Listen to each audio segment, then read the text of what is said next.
Good morning student. Online tutorial Hindi class lecture 39 में Hindi literature में standard 8 के बच्चों का स्वागत है। बच्चों, आपने प्रीवियस लेक्चर हिंदी लिटरेचर में अपनी पाठ्य पुस्तक अंकुश का चैप्टर 2 परीक्षा कहानी को पढ़ा तथा उस चैप्टर के सभी प्रश्नों का उत्तर लिखा। आज हम लेक्चर 39 में हिंदी लिटरेचर में अंकुश पाठ्य पुस्तक से चैप्टर 3 कलिंग विजय कहानी पढ़ेंगे। बच्चों, आपने इतिहास में कलिंग का नाम पढ़ा होगा, क्योंकि इतिहास में कलिंग विजय एक महत्वपूर्ण घटना है। इसी घटना के बाद मगध मौर्य सम्राट अशोक का हृदय परिवर्तन हुआ और उन्होंने अहिंसा का व्रत लिया।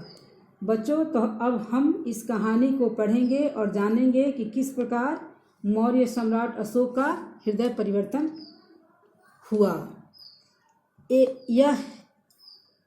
यहाँ देखेंगे आप कलिंग विजय चैप्टर 3 कलिंग विजय। यह एक छोटा सा राज्य था जो गोदावरी और महानदी के बीच में बंगाल की खाड़ी के निकट बसा हुआ था। इस राज्य के 3 ओर मौर्य साम्राज्य की सीमाएं थी और चौथी ओर सागर टाटे मार रहा था। यहाँ के लोग बड़े वीर और सदा सच बोलने वाले थे। यहाँ की भूमि बड़ी उपजाऊ थी। यहाँ का व्यापार बड़ी दूर तक फैला हुआ था। इस राज्य का कपड़ा बहुत बढ़िया होता था। बारीक से बारीक कपड़ा जैसे ढाके की मलमल यहाँ का प्रसिद्ध वस्त्र था। यहाँ के भूरे रंग के हाथी भी बहुत प्रसिद्ध थे। चंद्रगुप्त मौर्य से पूर्व यह राज्य नंद वंश के अधीन था। नंद वंश की जड़ें उखाड़कर ही चंद्रगुप्त राजा बने थे। आप जानते हैं कि मौर्य साम्राज्य के संस्थापक थे और यहाँ एक राज्य की विशेषता के बारे में बताया गया है कि यह राज्य एक छोटा सा राज्य था जो गोदावरी और महानदी के बीच में बंगाल की खाड़ी के निकट बसा हुआ था।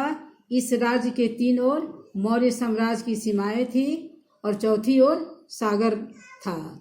यहाँ के लोग बड़े वीर और सदा सच बोलने वाले थे। इस राज्य की भूमि भी उपजाऊ थी। यहाँ का व्यापार भी बड़ी दूर तक फैला हुआ था। चंद्रगुप्त मौर्य से पूर्व यह राज्य नंद वंश के अधीन था। नंद वंश की जड़ें उखाड़कर ही चंद्रगुप्त राजा बने थे। उसी समय में कलिंग स्वतंत्र हो गया था। यह छोटा सा राज्य कलिंग पहले नंद वंश के अधीन था। इस नंद वंश को जड़ें को उखाड़कर यहाँ का राजा चंद्रगुप्त बने थे और उसी समय यह राज्य कलिंग स्वतंत्र हो गया था। इसने थोड़े समय में ही दिन दुगुनी और रात चौगुनी उन्नति कर ली। चंद्रगुप्त के सामने ही यह राज्य बहुत शक्तिशाली हो गया। सिकंदर के सेनापति सेल्यूकस को हराने वाला वीर चंद्रगुप्त इस ओर आंख भर देखने का साहस नहीं कर सका। सिकंदर के सेनापति, आप सिकंदर का नाम सुने होंगे बच्चों। सिकंदर के सेनापति सेल्यूकस को हराने वाला वीर चंद्रगुप्त इस ओर आंख भर देखने का साहस नहीं कर सका। इसके पुत्र बिंदुसार ने इस राज्य को 3 ओर से घेर लिया था, परंतु इस पर विजय नहीं पा सका। कलिंग राज्य की सेना भी कोई कम नहीं थी। यूनानी राजदूत मेगस्थनीज लिखते हैं कि कलिंग राज्य की अंगरक्षक सेना में 60,000 पैदल सैनिक, 10,000 घुड़सवार और 600 हाथी थे। इससे आप समझ लीजिए कि उसकी सेना कितनी बड़ी होगी। अशोक के समय तक इस देश ने और भी अपनी सैनिक शक्ति बढ़ा ली होगी।